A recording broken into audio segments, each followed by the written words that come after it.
गोटे धला रंगर कार रास्ता तले पड़ी रही आउ कारटी भांगी रुजी जाइथिबा बेले हुएत भारसाम्य हराई रास्ता कड़ गछरे पिटी होई रास्ता तलकू खसी जाइथिबा अनुमान करा जाउछि।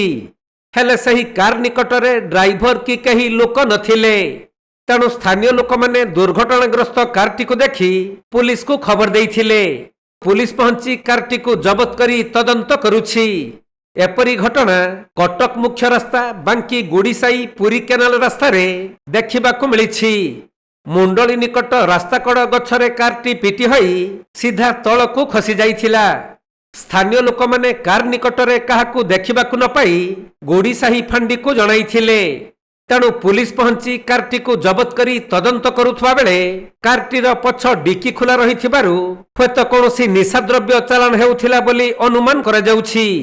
तबे कारटी दुर्घटनाग्रस्त हेबा परे धरा पड़ी जिबा भयरे कार रे थिबा लोक माने निशाद्रव्य को कार डिकीरु बाहर करी चंपट मारिथिबा संदेह करा जाउछि।